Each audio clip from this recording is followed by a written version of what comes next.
Hello friends, मेरे channel learning electronics में आपका स्वागत है। आज हम लोग पढ़ेंगे series and parallel combination of resistances और एक सॉल्व्ड एग्जांपल भी देखेंगे। तो वीडियो स्टार्ट करने से पहले मेरे चैनल को सब्सक्राइब कर लीजिए और बेल आइकन को भी प्रेस कीजिए ताकि और अपडेटेड वीडियोस आप तक पहुंच सकें। तो फर्स्ट वन है सीरीज कॉम्बिनेशन ऑफ रेजिस्टेंसेस। इसमें हम लोग मान लेते हैं कि यहाँ पे हम लोगों ने 3 रेजिस्टेंसेस लिए हैं, R1, R2, R3, और उनको एक वोल्टेज सोर्स V से कनेक्ट किया है और मान लेते हैं कि इस वोल्टेज सोर्स के कारण सर्किट में एक I करंट फ्लो हो रहा है। तो सीरीज कॉम्बिनेशन ऑफ रेजिस्टेंसेस का ये डेफिनेशन होता है, जो भी रेजिस्टेंसेस सीरीज में हैं अगर उनमें सेम करंट फ्लो हो रहा है, इसका मतलब जो है रेजिस्टेंसेस सीरीज में है। तो सीरीज रेजिस्टेंसेस में हमेशा सेम करंट फ्लो होना चाहिए। तो ये I करंट जो है R1 में भी फ्लो होगा, R2 में भी फ्लो होगा और R3 में भी फ्लो होगा। तो हम लोग यहाँ पे मान लेते हैं कि I करंट के कारण जो R1 में ड्रॉप हो रहा है वो है V1, और I करंट के कारण R2 में जो ड्रॉप हो रहा है वो है V2, और I करंट के कारण R3 में जो ड्रॉप हो रहा है वो है V3। तो यहाँ पे हम लोग को इस सर्किट का इक्विवेलेंट रेजिस्टेंस निकालना है। तो हम लोग मान लेते हैं let resistance R is the equivalent resistance of the circuit, ये हम लोग मान लेते हैं। तो यहाँ पे हम लोग देख रहे हैं जो वोल्टेज V है वो summation of V1, V2, V3 है यहाँ पे। तो V is equal to V1 plus V2 plus V3 होगा। ये हो गया हम लोग का इक्वेशन नंबर 1। अब हम लोग इस सर्किट डायग्राम से V1, V2, V3 निकाल लेते हैं। V1 क्या होता है, वोल्टेज जो है करंट इंटू रेजिस्टेंस होता है। तो V1 will be equal to क्या होगा, I इंटू R1। वैसे ही V2 क्या होगा, I इंटू R2, और V3 क्या होगा, I इंटू R3 होगा। तो इस इक्वेशन को हम लोग इक्वेशन नंबर 1 में पुट कर देते हैं। तो V इज इक्वल टू होगा, I कॉमन ले लेंगे डायरेक्टली यहाँ से, तो I whole multiplied by R1 plus R2 plus R3 is equal to V आ जाएगा।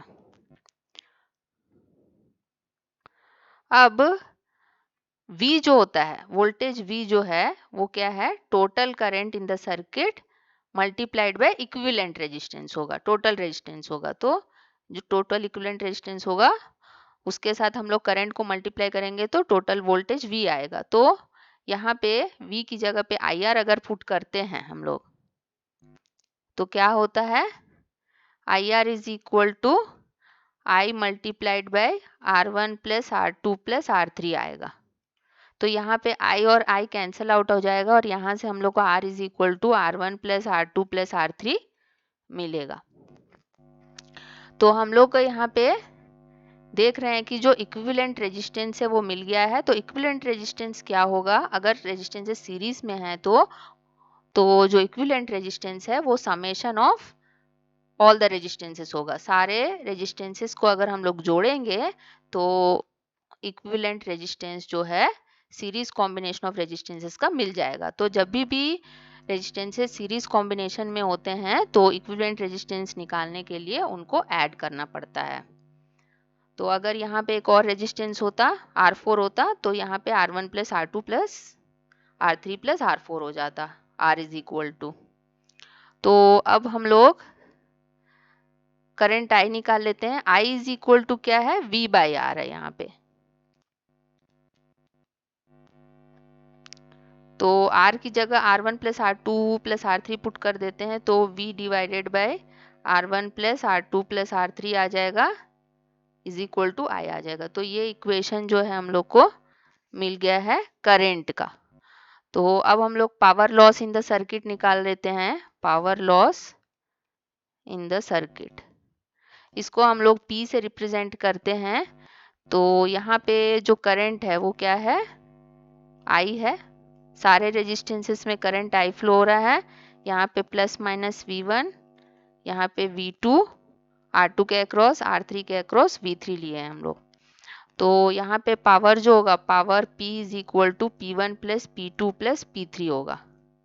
ये P1 जो है power loss across R1, P2 जो है पावर लॉस अक्रॉस R2 और P3 जो है पावर लॉस अक्रॉस R3 है।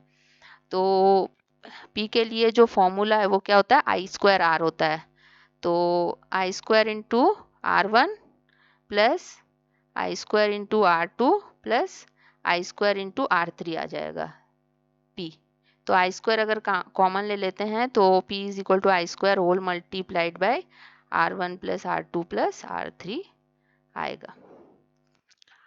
अब एक और फॉर्मूला है पावर का, P is equal to V into I. तो क्योंकि करंट तो कॉमन है सबके लिए, तो I into V1 plus V2 plus V3 is equal to P हो जाएगा। तो ये दो फॉर्मूले हैं power loss in the circuit for series combination के। अब नेक्स्ट देखते हैं हम लोग पैरेलल कॉम्बिनेशन ऑफ रेजिस्टेंसेस। तो इसमें हम लोगों ने फिर से 3 रेजिस्टेंसेस लिए हैं, R1, R2, R3। इनको हम लोगों ने एक दूसरे के ऊपर कनेक्ट कर दिया है इस तरह से कि उनके जो स्टार्ट और एंड पॉइंट हैं वो एक साथ जुड़ गए हैं और उनके अक्रॉस एक वोल्टेज V लगाया है, वोल्टेज सोर्स V लगाया है। मान लेते हैं कि इस वोल्टेज सोर्स V के कारण जो करंट फ्लो रहा है वो I है, तो यहाँ पर भी I फ्लो होगा। पर यहाँ पर इस नोड को हम लोग X ले लेते हैं, इस नोड को Y ले लेते हैं। तो X नोड पे जैसे ही आएगा ये 3 करंट्स में डिवाइड हो जाएगा। मान लेते हैं कि R1 में जो करंट फ्लो रहा है वो I1 है, R2 में जो करंट फ्लो रहा है वो I2 है, R3 में जो करंट फ्लो रहा है वो I3 है। तो ये तीनों करंट्स फिर से Y नोड पे आके ऐड हो जाएंगे और जो आउटपुट करंट होगा फिर से I होगा। यहाँ पर भी हम लोग को इक्विवेलेंट रेजिस्टेंस निकालना है सर्किट का, तो हम लोग मान लेते हैं let R is the equivalent resistance of circuit. तो यहाँ पे हम लोग यहाँ से देख रहे हैं कि I जो है बाय इंस्पेक्शन हम लोग सर्किट से देख रहे हैं कि I जो है I1 plus I2 plus I3 है। ये हो गया हम लोग का इक्वेशन नंबर 1। अब जो पैरेलल कॉम्बिनेशन ऑफ रेजिस्टेंसेस का डेफिनेशन होता है वो क्या होता है कि जब भी दो पॉइंट्स जो होते हैं रेजिस्टेंसेस के उनके बीच में अगर पोटेंशियल डिफरेंस सेम हो तो वो जो रेजिस्टेंसेस होंगे वो पैरेलल कॉम्बिनेशन में होंगे। तो यहाँ पे आप देखिए यहाँ पर भी X पॉइंट है और यहाँ पर जो X पॉइंट है वो रेजिस्टेंस R1, R2, R3 का स्टार्ट पॉइंट है। यहाँ अगर हम लोग एक वोल्टेज एज्यूम करते हैं तो ये जो वोल्टेज है ये सेम होगा R1, R2, R3 के लिए। वैसे ही Vy वोल्टेज अगर इधर एज्यूम करते हैं हम लोग एंड पॉइंट पे R1, R2, R3 के एंड पॉइंट पे अगर Vy वोल्टेज एज्यूम करते हैं तो ये वोल्टेज भी R1, R2, R3 के लिए सेम होगा। तो पोटेंशियल डिफरेंस जो होगा सारे रेजिस्टेंसेस का वो सेम आ रहा है। तो जब भी रेजिस्टेंसेस पैरेलल कॉम्बिनेशन में कनेक्ट करते हैं तो जो पोटेंशियल डिफरेंस होगा सारे रेजिस्टेंसेस का वो इक्वल होना चाहिए।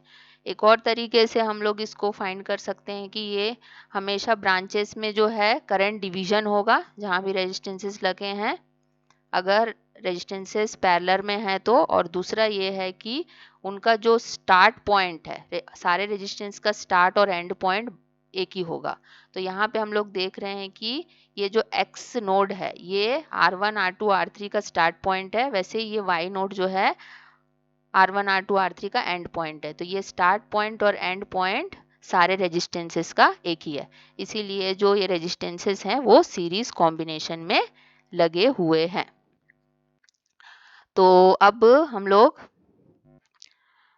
वोल्टेज V निकाल लेते हैं। तो वोल्टेज V जो है total current I multiplied by equivalent resistance होगा। लेकिन ये वोल्टेज V जो है क्योंकि सारे रेजिस्टेंसेस का पोटेंशियल डिफरेंस इक्वल है तो ये वोल्टेज V सारे रेजिस्टेंसेस के अक्रॉस आएगा। तो R1, R2 और R3 सबके अक्रॉस वोल्टेज V ही रहेगा, यानी कि वोल्टेज सब रेजिस्टेंसेस के अक्रॉस सेम रहेगा। तो वोल्टेज अक्रॉस R1 क्या हो जाएगा, V is equal to I1 R1 होगा इज इक्वल टू R2 के across V is equal to I2 R2 होगा इज इक्वल टू R3 के अक्रॉस I3 R3 होगा। अब इस इक्वेशन से हम लोग I1, I2, I3 की वैल्यू निकाल लेते हैं। I1 क्या हो जाएगा V अपॉन R1, I2 हो जाएगा V अपॉन R2, I3 हो जाएगा V अपॉन R3। तो इस इक्वेशन को हम लोग इक्वेशन नंबर 1 में पुट कर देते हैं, तो हम लोग को क्या मिल जाएगा, I is equal to V upon R1 plus V upon R2 plus V upon R3 मिल जाएगा। तो यहाँ से अगर V कॉमन ले लेते हैं तो V multiplied by 1 upon R1 plus 1 upon R2 plus 1 upon R3 मिल जाएगा। तो ये हम लोग को मिल रहा है I is equal to V whole multiplied by 1 upon R1 plus 1 upon R2 plus 1 upon R3। तो I क्या है एक्चुअल में, I is equal to V by R है। V by R is equal to क्या होगा, V multiplied by 1 upon R1 plus 1 upon R2 plus 1 upon R3।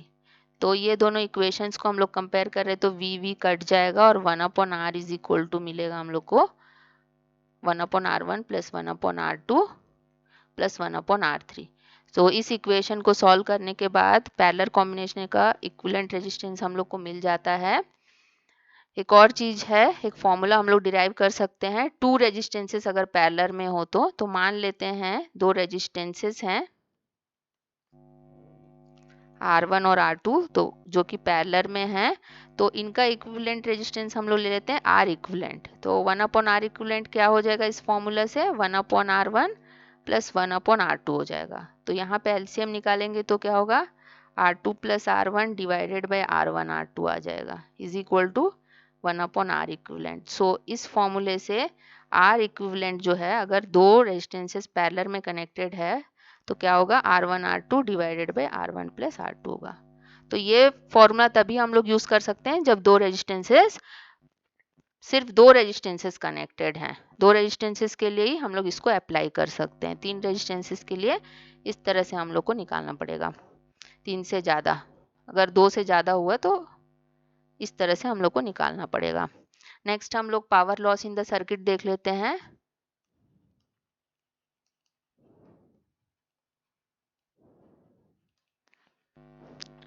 तो power loss in the circuit क्या होगा, P से represent करेंगे, P is equal to P1 plus P2 plus P3 होगा। और इसका फॉर्मूला जो है वो है I स्क्वायर R। तो P is equal to P1 क्या होगा, I1 स्क्वायर इंटू R1, क्योंकि इसमें I1 फ्लो हो रहा है, इसमें I2 फ्लो हो रहा है, इसमें I3 फ्लो हो रहा है। तो P2 क्या हो जाएगा, I2 स्क्वायर इंटू R2, और P3 क्या हो जाएगा, I3 square into R3। So total P जो होगा power loss in the circuit equal to I1 square into R1 plus I2 square into R2 plus I3 square into R3 होगा। अब एक और फॉर्मूला है P का, वो है V स्क्वायर बाय R। तो P1 क्या हो जाएगा, V square by R1 plus P2 V square by R2 plus P3 जो होगा V स्क्वायर बाय R3 हो जाएगा। ये power loss in the circuit का फॉर्मूला है फॉर पैरेलल कॉम्बिनेशन। अब एक क्वेश्चन देख लेते हैं, और इस वीडियो के बाद हम लोग नेक्स्ट पार्ट में और कुछ क्वेश्चंस देखेंगे सीरीज और पैरेलल कॉम्बिनेशन के, क्योंकि वीडियो और लंबा हो जा रहा है इसलिए। तो यहाँ पे ये क्वेश्चन है, यहाँ पे हम लोग को इक्विवेलेंट रेजिस्टेंस निकालना है ए और बी के अक्रॉस। ये मान लेते हैं ए और ये बी, यहाँ से हम लोग को इक्विवेलेंट रेजिस्टेंस निकालना है।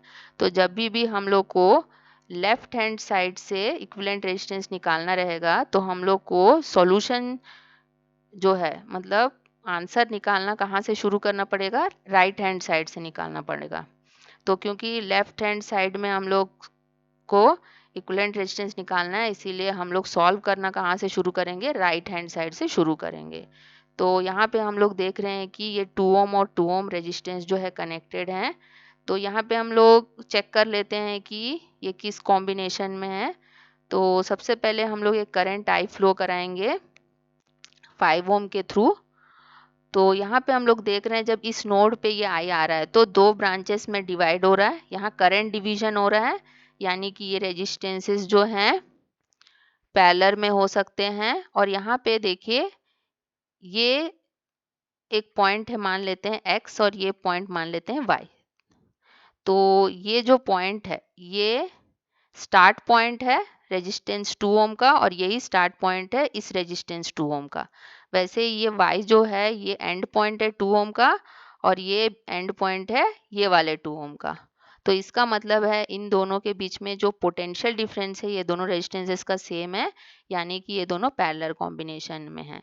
तो दो रेजिस्टेंस पैरेलल कॉम्बिनेशन में है तो उनका फॉर्मूला क्या है, R1 R2 divided by R1 plus R2। तो यहाँ से हम लोग 2 इंटू 2 2 प्लस 2 करके निकाल लेंगे। तो यहाँ पे 1 ओम आ रहा है हम लोग का आर इक्विवेलेंट। तो ये जो दोनों रेजिस्टेंसेस है इसको एक सिंगल 1 ओम रजिस्टर से हम लोग रिप्लेस कर देते हैं।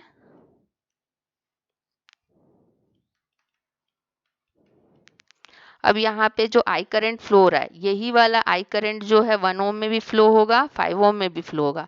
इसका मतलब 5 और 1 ओम क्या है, सीरीज में है। तो जो इक्विवेलेंट रेजिस्टेंस है वो क्या होगा, 5 + 1 = 6 ओम हो जाएगा। तो यहाँ से हम लोग को सर्किट डायग्राम कैसे बनेगा, एक 6 ओम से रिप्लेस हो जाएगा ये दोनों रजिस्टर। तो इस तरह से बनेगा, ये 5 ओम है, 6 ओम है और ये ए बी है। अब देखिए ये 6 और 5 ओम क्या पैरेलल में है, इनका ये एंड पॉइंट है मान लेते हैं और ये स्टार्ट पॉइंट है। तो अगर एंड पॉइंट को देखें तो 6 और 5 ओम का रेजिस्टेंस का एंड पॉइंट सेम है पर स्टार्ट पॉइंट डिफरेंट है, मतलब ये पैरेलल में नहीं है। अब सीरीज में है क्या, यहाँ जो करंट आई फ्लो हो रहा था ये 6 ओम में फ्लो होगा और यहाँ आने के बाद इस पॉइंट पे आने के बाद करंट डिवीजन नहीं हो रहा है, यही वाला करंट जो है 5 ओम में भी फ्लो हो रहा है, यानी कि 6 एंड 5 ओम जो है सीरीज में है। तो 6 + 5 क्या होगा, 11 ओम होगा, यानी कि 6 और 5 ओम सीरीज में है। तो ए 11 ओम जो है इक्विवेलेंट रेजिस्टेंस हुआ ए और बी के अक्रॉस। तो आर इक्विवेलेंट जो है ए एंड बी के अक्रॉस क्या है हमारा, 11 ओम है। तो हो फ्रेंड्स आपको टॉपिक समझ में आ गया होगा। Thank you very much for watching and please do subscribe my channel for more updates.